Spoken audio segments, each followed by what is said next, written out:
ओम अज्ञानतिमिरान्धस्य ज्ञानाञ्जनशलाकयः चक्षुरुन्मिलितं येन तस्मै श्रीगुरुवे नमः। हरे कृष्णा।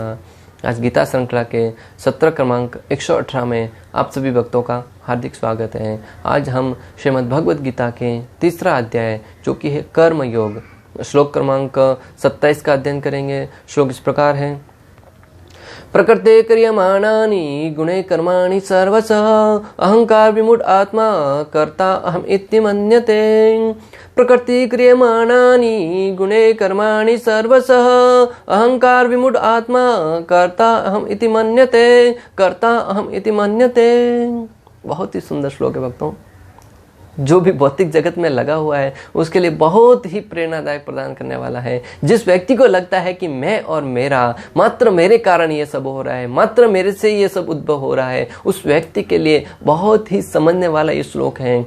अगर आपको लगता है कहीं ना कहीं कि ये कार्य मैंने किया है, अगर आप कहीं भी किसी भी कार्य का श्रेय लेना चाहते हैं, किसी भी कार्य को प्रशंसा के रूप में उसका श्रेय लेना चाहते हैं, तो इस श्लोक को ध्यान से सुनिएगा। इस श्लोक की व्याख्या के एक एक शब्द को ध्यान से सुनने का प्रयास कीजिएगा। भगवान यहाँ पर कह रहे हैं कि जीवात्मा अहंकार के प्रभाव से मोहग्रस्त होकर अपने आप को समस्त कर्मों का कर्ता मान बैठता है, जबकि वास्तव में वे प्रकृति के तीनों गुणों द्वारा संपन्न होते हैं।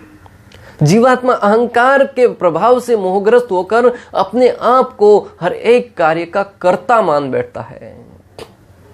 आप और हम अभी तक मानते आए हैं और आगे भी मानेंगे। जब तक इस ज्ञान को जीवन में नहीं उतारेंगे तब तक हर एक कार्य के लिए श्रेय स्वयं लेते रहेंगे। ये कार्य मैंने किया है, पता है ये धन मैंने स्वयं अपनी शक्ति से कमाया है, पता है जब मैं मुंबई में आया था तो मेरे पास कुछ नहीं था, मैं साधारण तरीके से जीवन यापन करता था, परंतु मैंने अपनी शक्ति से, अपनी सामर्थ्य से मेहनत करके ये जो सारा का सारा धन है मैंने अपनी शक्ति से कमाया है।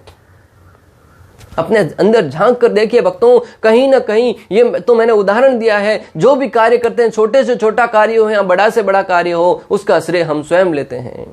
और जब जीवन में कोई गलत कार्य होता है, सीधा उसका दोष है वो किसी और पर मर देते हैं। अगर कोई सामने मरने के लिए कोई व्यक्ति दूसरा उपस्थित ना हो तो परमात्मा के ऊपर छोड़ देते हैं कि भगवान ने ऐसा गलत किया, भगवान ने उस व्यक्ति के साथ ऐसा गलत कार्य किया। जबकि अच्छा कार्य करते हैं तो उसका श्रेय स्वयं लेने का प्रयास करते हैं। भगवान यहाँ पर कहते हैं कि जो भी कार्य होता है भौतिक जगत में प्रकृति के तीनों गुणों द्वारा संभव होता है, परंतु लोग हैं वो उसका श्रेय स्वयं में लेते हैं। उसका कारण क्या? अहंकार और अज्ञानता, विशेष रूप से अहंकार के कारण।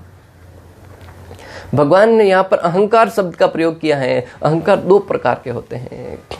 भगवान यहाँ पर अहंकार शब्द का जो प्रयोग किया है, अहंकार भी दो प्रकार के होते हैं, एक मिथ्या अहंकार और एक शुद्ध अहंकार, सत्य अहंकार, जो वास्तविक अहंकार है। वो अहंकार भी दो प्रकार का होता है, एक मिथ्या और एक वास्तविक अहंकार। मिथ्या अहंकार से हमें ऊपर उठना है और वास्तविक अहंकार को अंगीकार करना है। तो आइए समझते हैं कि मिथ्या अहंकार क्या है। मैं और मेरा की भावना, मैं और मेरा के संबंधित लोग हैं, यह मिथ्या अहंकार है।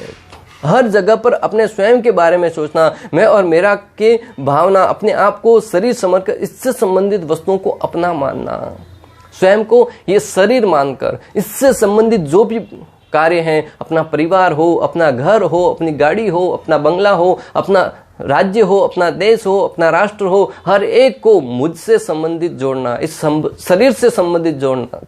मैंने जिस धरती पर जन्म लिया है वही देश सर्वश्रेष्ठ है। तुम्हारा देश सर्वश्रेष्ठ है, दूसरे का नहीं हो सकता क्या? तुमने इस धरती पर जन्म लिया है, हाँ तुम्हारा सर्वश्रेष्ठ है, तुम्हारे देश की जय, लेकिन दूसरे ने दूसरे देश में जन्म लिया है, वो भी तो अपने देश का सम्मान करेगा।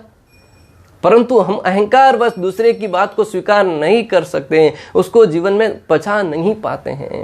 इसका कारण जो व्यक्ति मैं और मेरा से संबंधित, इस शरीर से संबंधित जो भी रिश्ते बनाता है वो मिथ्या अहंकार है। और दूसरा वास्तविक अहंकार क्या है? मैं आत्मा हूं, भगवान का अंश हूं और श्री कृष्ण ही परम भगवान है, उनके द्वारा ही हर एक वस्तु का निर्माण होता है। ये शुद्ध अहंकार है कि मैं आत्मा हूं, अपने आप को आत्मा के रूप में जानना, ये ही शुद्ध अहंकार है। मैं आत्मा हूं, मैं श्री कृष्ण का अंश हूं, मैं श्री कृष्ण का दास हूं। जीवेरो स्वरूप होए नित्य कृष्ण दास। ये जीव का स्वरूप है कि वो हमेशा कृष्ण की सेवा में लगा रहे, श्री कृष्ण का दास बना रहे।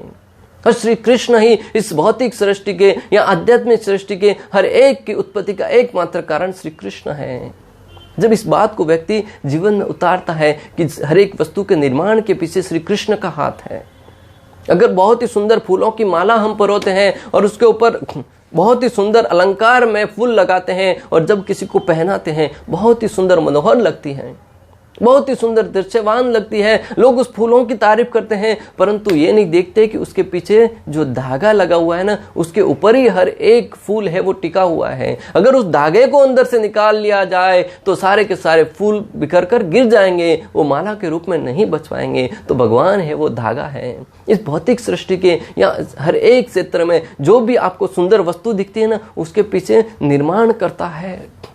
जब इस भौतिक जगत में हम कोई भी कार्य करते हैं, किसी वस्तु का निर्माण करते हैं, तो उस निर्माण करने के पीछे किसी न किसी का हाथ होता है। उसी प्रकार इस सृष्टि का निर्माण हुआ है, ये स्वतः नहीं हुई है, इसके पीछे भगवान श्री हरि के क्या कारण है कि भगवान है पीछे, भगवान के द्वारा इस सृष्टि का निर्माण हुआ है।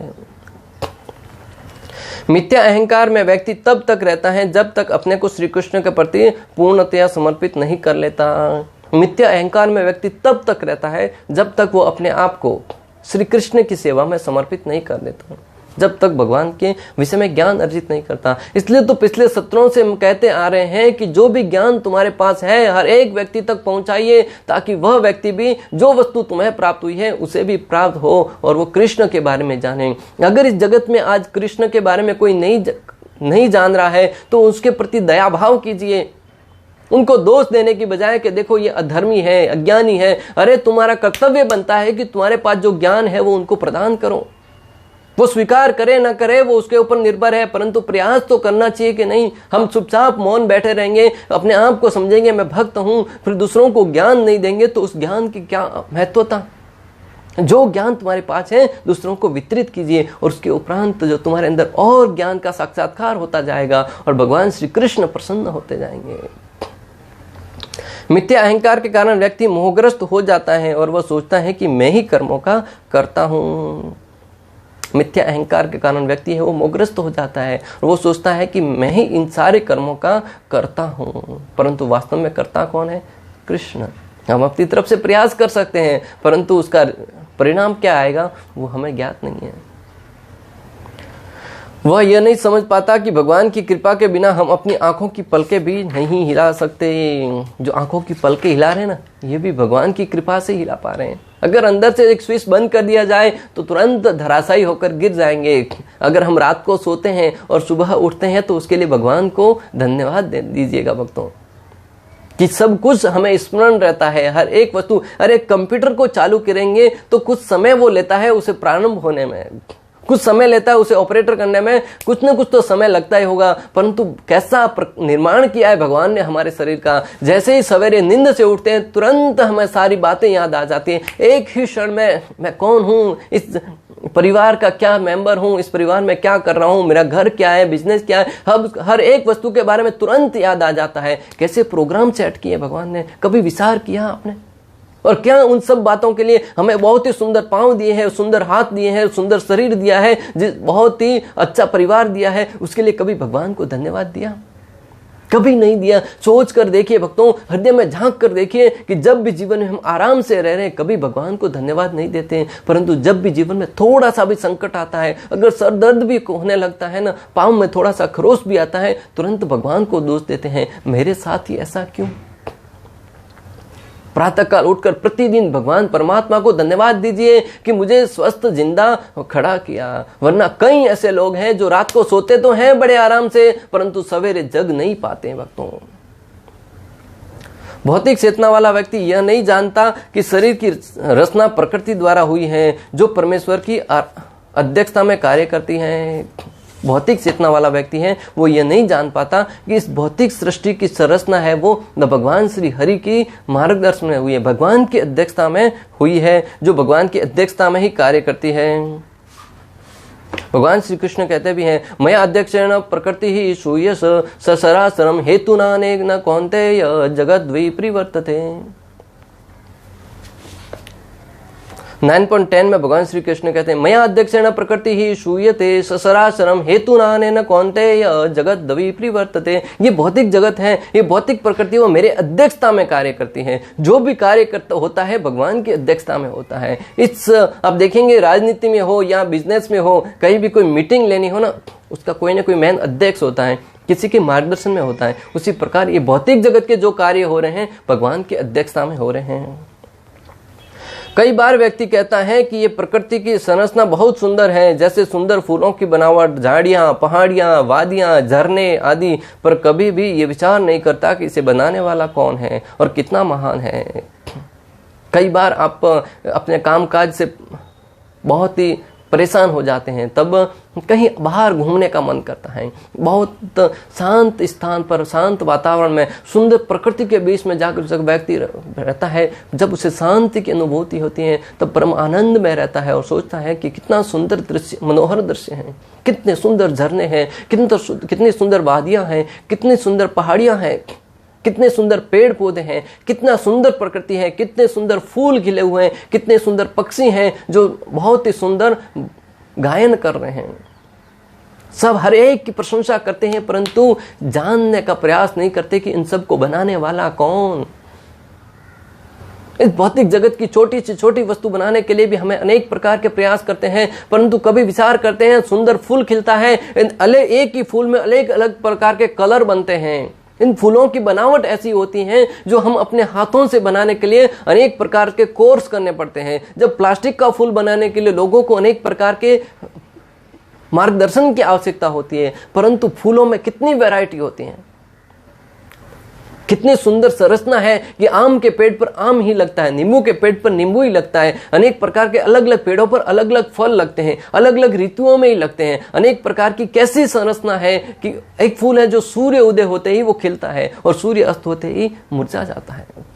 कितनी सुंदर संरचना है। भक्तों, कल्पना करके कभी शांत बैठकर सोचने का प्रयास तो कीजिए, तब भगवान की महत्वता के बारे में, भगवान की महानता के बारे में आपको स्मरण हो आएगा और आप तभी अपने आप को समझेंगे कि हाँ, मुझे भगवान को धन्यवाद देने के लिए मुझे कोई ना कोई कार्य करना होगा।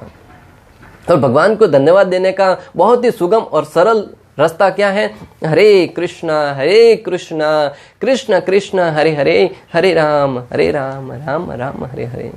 जब हम इस भाव से, भक्ति भाव से, भजताम प्रीति पूर्वकम, भगवान श्री कृष्ण कहते हैं जो भक्ति भाव से मेरा भजन करता है, प्रेम पूर्वक मेरे नाम का उच्चारण करता है, वह मुझे मैं बुद्धि प्रदान करता हूँ। ये सब जानने के लिए कि इस सृष्टि का निर्माण कैसे हुआ है, सृष्टि किस प्रकार कार्य करती है, भक्ति के विषय में और उसे ज्ञान प्राप्त होता है।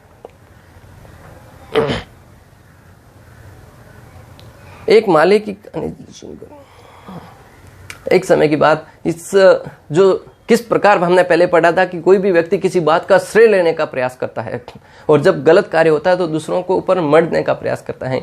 एक बाग का माली था, उसका बहुत ही सुंदर कथा आता है भक्तों। एक समय की बात, एक माली ने अपने परिश्रम से बहुत ही सुंदर उद्यान का निर्माण किया और उस उद्यान का निर्माण करने के उपरांत उसमें जो सुंदर सुंदर फूल खिले थे, उन सुंदर फूलों की माला बनाकर वो प्रतिदिन भगवान को अर्पण करता था। भगवान का बड़ा भक्त था, ठाकुर जी को माला अर्पण करता था। आए दिन लोग जब अलग अलग फूलों की माला देखते थे बड़ी प्रशंसा करते थे। हम भगवान के मंदिर में जाए ना तो भगवान को श्री चरणों से प्रारंभ करते हुए मुखमंडल तक दर्शन करना चाहिए। ऐसा नहीं कि घंटी बजाने गए, घंटी बजाया, भगवान के सामने खड़े हो गए, आंखें बंद करके हाथ जोड़कर खड़े होकर तुरंत वापस लौट आए। नहीं भक्तों, दर्शन करने की भी बहुत सुंदर विधि है। शास्त्र बताते हैं कि जब भगवान के समक्ष जाए तब भगवान को धन्यवाद देते हुए, भगवान के श्री चरणों से प्रारंभ करते हुए मुखमंडल तक दर्शन करें और एक एक जो ज्वेलरी पहनी है, जो आभूषण पहने हैं, उन सब की प्रशंसा करें कि कितने सुंदर आभूषण पहने हैं। इस भौतिक जगत में आप किसी व्यक्ति को कहेंगे बहुत सुंदर ड्रेस पहना है, उसको स्वाभाविक अच्छा लगता है, तो भगवान को भी प्रसन्न करने के लिए भगवान के समक्ष जाएं तो भगवान का जो श्रृंगार है उसके विषय में भगवान के समक्ष स्तुति करें कि भगवान कितना सुंदर दिख रहा है, भगवान ये जो आभूषण है वो सुंदर दिख रहा है। भगवान के साथ आदान प्रदान करने का प्रयास करें। भगवान मात्र विग्रह नहीं है, वो साक्षात विग्रह है जो भगवान उसमें निवास करते हैं। जब हम प्रार्थनाएं करते हैं तब तो सोचते हैं कि भगवान हमारी प्रार्थनाएं सुनेंगे, परंतु जब की स्तुति करने की बात आती है तब सोचते हैं ये तो मात्र ही विग्रह है, मात्र एक मूर्ति है। नहीं भक्तों, उनके सुंदर सुंदर जो गार्लैंड पहना है, हर एक वस्तु का, अलंकार का उनके सामने गुणगान करें, जिससे हमारी चेतना धीरे धीरे शुद्ध होती जाएगी। भगवान प्रसन्न होंगे नहीं होंगे वो हमारे को नहीं पता, परंतु हमारी चेतना है वो धीरे धीरे शुद्ध होती जाएगी भक्तों। तो माली है वो भगवान के लिए हार का निर्माण करता था। लोग आए दिन प्रशंसा करते थे। एक दिन एक व्यक्ति ने जोर देकर पूछा कि ये फूलों का निर्माण कौन करता है, फूलों की माला कौन बनाता है भगवान के लिए। तब किसी ने कहा कि वो माली बना के लेके आता है। वो व्यक्ति भागा भागा उस व्यक्ति के पास गया, माली के पास जाकर माली की बहुत ही सुंदर स्तुति करने लगा, प्रशंसा करने लगा कि आप कितने सुंदर भगवान के लिए हार बनाते हैं। तब माली कहने लगा कि हाँ, मैंने शक्ति से, मैंने अपने परिश्रम से इस बगीचे का निर्माण किया है, इस बगीचे को बहुत ही सुंदर उपजाऊ और सुंदर फूलों वाला बनाया है। परंतु भक्तों, एक दिन क्या हुआ कि उस फूलों का टेढ़ा मेढ़ा हार बन गया और उस फूलों के हार बन गया, वो भगवान को अर्पित किया गया। जब दूसरे दिन वो व्यक्ति मंदिर में गया तो उसने भगवान के सामने अनेक प्रकार की क्षमा याचना करी और अपने आप को भगवान के समक्ष प्रार्थना करते हुए कहा कि मुझे ऐसे गलत हार बनाने के लिए मुझे क्षमा कर दो। तो भगवान ने एक फूल गिराते हुए उसे क्षमा भी प्रदान कर दिया। कुछ समय बीतता गया, लोग प्रतिदिन आते थे, उस माली की प्रशंसा करते रहते थे। परंतु एक दिन भक्तों क्या हुआ, सुंदर फूल खिले हुए थे, एक गाय कहीं से तो उस बगीचे में प्रवेश कर गई और उस बगीचे में प्रवेश करके उस उद्यान को नष्ट कर दिया, उद्यान को तहस नहस कर दिया। तब उस माली को बहुत क्रोध आया। क्रोध में आकर व्यक्ति क्या कार्य करता है उसे कोई ध्यान नहीं रहता। क्रोधात् भवति सम्मोह, सम्मोहत स्मृति विभ्रम, स्मृति भ्रमसात् बुद्धिनाशो, बुद्धिनाशात् प्रणश्यते। जब व्यक्ति क्रोध की अवस्था में होता है तब क्या कार्य करता है उसे स्वयं को ज्ञात नहीं होता। इसलिए कहा जाता है कि जब क्रोध आए उस अवस्था में अपने आप को रोक दीजिए। जब प्रसन्नता का समय हो तब किसी को वरदान मत दीजिए, और जब क्रोध की अवस्था हो तब किसी को कुछ भला बुरा मत कहिएगा, बाद में पछताना पड़ता है। तो उस व्यक्ति ने क्रोध में आकर उस गाय के ऊपर जोर से प्रहार किया। दुर्भाग्यवश उस गाय की वहीं पे निर्मम तरीके से हत्या हो गई। भक्तों, बहुत करुणा हुई, भरण वेदना हुई, अंदर से बाद में बहुत उसको पछतावा हुआ। दुख के अथासागर में डूब गया, अनेक प्रकार से भगवान के सामने याचना करने लगा, भगवान के सामने परजल, भगवान के सामने अनेक प्रकार की वेदनाओं प्रकट करते हुए भगवान को याचना करने लगा कि मुझे क्षमा कर दो। और सारे गांव वाले जब आकर उन्हें कोसने लगे कि तुमने गाय की हत्या कर दी, तब उसके अहंकार को जब चोट पहुंची, इतने दिन जब फूलों का निर्माण कर रहा था तब तो सोच रहा था ये मेरे हाथों के द्वारा हो रहा है, परंतु तब उसका अहंकार फुफकार कर खड़ा हो गया। उस गांव वालों के सामने दृष्टांत रखते हुए कहने लगा कि हाथ है उसमें इंद्रदेव का निवास है। भक्तों, अलग अलग देवताओं का अलग अलग अंगों में निवास है। शास्त्र वर्णन करते हैं कि जो हाथ है उसमें इंद्रदेव का निवास है, और बोले कि जब उसके ऊपर प्रहार किया तब इंद्रदेव के द्वारा गोमाता की हत्या हुई है। भक्तों, मैं आपको जो बताना चाह रहा हूं कि जब वो फूलों का निर्माण कर रहा था तब तो कह रहा था कि ये सब मेरे द्वारा हो रहा है, ये मेरे हाथों से परिश्रम हो रहा है, तभी कभी उसका श्रेय इंद्रदेव को नहीं दिया। परंतु जब गोमाता की हत्या हो गई तब उसका श्रेय है, उसका जो पाप है वो इंद्रदेव के सर पर मढ़ दिया। इंद्रदेव तुरंत प्रकट हुए, बोले कि तुमने मेरे सर पर क्यों मढ़ा? तुम श्रेय ले रहे थे तब तो स्वयं ले रहे थे, परंतु जब पाप किया तो मेरे सर पर उसका जो अपराध है वो मढ़ दिया। व्यक्ति को अपनी गलती का एहसास हुआ। भक्तों, समझने वाली बात है कि जब श्रेय लेते हैं तो जो हमसे पाप कार्य होते हैं उसका भी भुगतान हमें ही करना पड़ेगा। अनेक प्रकार एक शुद्ध भक्त भगवान की हर एक इच्छा या कार्यों को उनकी कृपा समझकर स्वीकार करता है, चाहे परिणाम उनके लिए अनुकूल हो या विपरीत हो। एक भक्त होता है भगवान के द्वारा जो भी कार्य किए जाते हैं, जो भी उसके जीवन में घटनाएं घटती हैं, उसका श्रेय है वो भगवान को ही प्रदान करता है, भले वो उसके लिए लाभदायक हो या हानिकारक हो। नारद मुनि का दृष्टांत आता है। भक्तों, नारद मुनि पिछले जन्म में एक साधारण परिवार में जन्म लिए थे। उनकी नन्ही सी 7 वर्ष की आयु में उनकी माता को सांप काटने से उसकी मृत्यु हो गई। एक बच्चे के सर के ऊपर से जब माता, एकमात्र उसका आश्रय माता थी, उसका भी साया जब 7 वर्ष की उम्र में हट जाए तो उसके ऊपर क्या गुजरेगी। हर एक व्यक्ति कहने लगा भगवान कितना निर्दयी है, उसके माता का उसके ऊपर से साया हटा दिया। परंतु नारद मुनि तत्वदर्शी थे, उन्होंने सोचा ये भी भगवान की ही कृपा है। कुछ समय के उपरांत वहां पर जो साधुगण आए थे, संत आए थे, उनकी कृपा से नारद मुनि को अगले जन्म में नारद मुनि बनने का सफलता प्राप्त हुई। परंतु भक्तों, समझने वाली बात है कि नारद मुनि ने उस अवस्था में भी भगवान को नहीं कोसा। यह है भगवान को देखने की दिव्य दृष्टि। श्रील भक्तिविनोद ठाकुर कहते हैं कि जीव श्री कृष्ण का दास है, अगर कोई इस पर विश्वास कर ले तो वह कभी दुखी नहीं होगा। भक्तिविनोद ठाकुर कहते हैं कि जो जीव है वो श्री कृष्ण का दास है, और इस बात को जब कोई स्वीकार कर ले तो जीवन में कभी दुखी नहीं होता। जीवेरो स्वरूप होए नित्य कृष्ण दास, हम श्री कृष्ण के दास हैं, और उस पथ पर अगर हम निकल पड़ते हैं कृष्ण की सेवा करने के लिए तो जीवन में कभी दुखी नहीं हो सकते। मैं नहीं कह रहा हूँ, भक्तिविनोद ठाकुर कह रहे हैं, ये मेरे मुख से शब्द निकल रहे हैं, परंतु प्रमाण क्या है? भक्तिविनोद ठाकुर कह रहे हैं। मेरी कोई योग्यता नहीं है इतना बड़ा आश्वासन दे सकूं, परंतु जब आचार्यगण ऐसा आश्वासन देते हैं, भगवान श्री कृष्ण जब ऐसा आश्वासन देते हैं, प्रभु श्री रामचंद्र जब ऐसा आश्वासन देते हैं, तब हमें उनकी बातों पर आश्रित होकर उन पर विश्वास करके उस मार्ग पर चलते आगे चल बढ़ना चाहिए। भौतिकवादी व्यक्ति यह नहीं जानता कि अनंतो गत्वा वह कृष्ण के अधीन है। अहंकार बस ऐसा व्यक्ति हर कार्य को स्वतंत्रता रूप से करने का श्रेय लेना चाहता है, और यही उसके अज्ञान का लक्षण है। जो भौतिकवादी व्यक्ति है वो ये नहीं जानता कि अनंतो गत्वा वो श्री कृष्ण के ही अधीन है, भले कोई भी कार्य करें कृष्ण की अधिकता में ही वो कार्य संपन्न होता है। भौतिकवादी व्यक्ति यह नहीं जानता कि उसके इस स्थूल तथा सूक्ष्म शरीर की संरचना प्रकृति द्वारा भगवान की अध्यक्षता में की गई है, अतः उसके सारे शारीरिक तथा मानसिक कार्य कृष्ण भावनामृत में रहकर कृष्ण की सेवा में तत्पर होकर रहना चाहिए। भौतिकवादी व्यक्ति को यह समझना चाहिए कि इस भौतिक जगत की जो संरचना की गई है वो श्री कृष्ण की अध्यक्षता में ही की गई है, श्री कृष्ण के मार्गदर्शन में ही होती है। जब इस बात को कोई भली भांति जान लेगा तो श्री कृष्ण की जो आश्रय है, शरण है, वो बहुत ही आसानी से ग्रहण कर लेगा। अज्ञानी व्यक्ति यह भूल जाता है कि भगवान ऋषिकेश कहलाते हैं, अर्थात वे शरीर की इंद्रियों के स्वामी हैं। जो अज्ञानी व्यक्ति है उसको पता ही नहीं है कि श्री कृष्ण को ऋषिकेश क्यों कहा जाता है, क्योंकि वो समस्त इंद्रियों के स्वामी है। समस्त इंद्रियों के स्वामी होने के नाते हम जो भी इंद्रियों का भोग करते हैं वो कृष्ण की सेवा के लिए करना चाहिए। हम इंद्रियों का जो भी भोजन करते हैं इंद्रियों की सेवा करने के लिए करते हैं, परंतु हमें इस इंद्रियों के स्वामी के लिए कार्य करना होगा। जब इंद्रियों के स्वामी के लिए कार्य करेंगे तब इंद्रियां स्वतः ही तुष्ट हो जाएगी। इंद्रिय तृप्ति के लिए इंद्रियों का निरंतर उपयोग करते रहने से वह अहंकार के कारण वस्तुतः मोहग्रस्त रहता है। इंद्रिय तृप्ति के लिए जब हम कार्य करेंगे तब हम मोहग्रस्त रहेंगे। जब भगवान की प्रसन्नता के लिए करेंगे तब तो हमारी इंद्रियां वो धीरे धीरे शुद्ध होती जाएगी।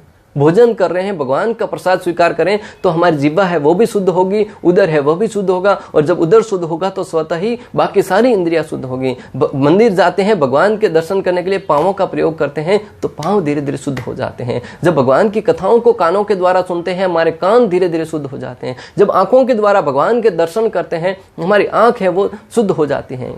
वरना इस जगत में देख के लोग हमेशा बुरा देखने के लिए बहुत तरह से उतावले रहते हैं। अनेक प्रकार के वीडियो हैं, जो भी हैं, जब गलत वीडियो डालते हैं तो अनेक व्यूज उसको मिलते हैं। कारण लोगों को अंदर गलत देखने की प्रवृत्ति है वो भर भर कर पड़ी है। अनेक जन्मों के जो भोग करने की प्रवृत्ति है वो उनके कूट कूट कर भरी पड़ी है। उसके कारण वो अनेक प्रकार के गलत कार्य करने के लिए, गलत वस्तुएं देखने के लिए प्रेरित किए जाते हैं। परंतु जब उस आंखों से भगवान के दर्शन करेंगे, भगवान श्री हरि के अर्श विग्रहों के दर्शन करेंगे, तब हमारी आंखें वो धीरे धीरे शुद्ध होती जाएगी। इस शरीर को भगवान के सामने नतमस्तक करने के लिए उपयोग कीजिए, इस हाथों को भगवान के सामने जोड़ने के लिए उपयोग कीजिए, इस उदर को भगवान का प्रसाद स्वीकार करने के लिए उपयोग कीजिए, इस शरीर को भगवान के कीर्तन में नृत्य करने के लिए प्रयोग कीजिए। जब ये सारे कार्य करेंगे तो धीरे धीरे हमारी इंद्रियां हैं वो शुद्ध होती जाएगी और भगवान की सेवा में लगती जाएगी, जिससे वह कृष्ण के साथ अपने शाश्वत संबंध को भूल जाता है। जब हम अपनी इंद्रियों को तुष्ट करने में लगाते हैं, इंद्रिय भोग करने में लगाते हैं, तब हमारा जो अहंकार है, मोहग्रस्त होने के कारण हम जो हमारा संबंध श्री कृष्ण के साथ है, हमारा जो संबंध कृष्ण भावनामृत में जीवन के साथ है, उससे हम धीरे धीरे दूर होते जाते हैं और हम उससे अपना बहुत इसमें फासला बना लेते हैं। उस अवस्था में हम भगवान को कभी न समझ पाएंगे, उस अवस्था में जीवन में कभी सुखी नहीं रह पाएंगे। इसलिए हमें चाहिए कि हम भगवान की महत्वता को समझें,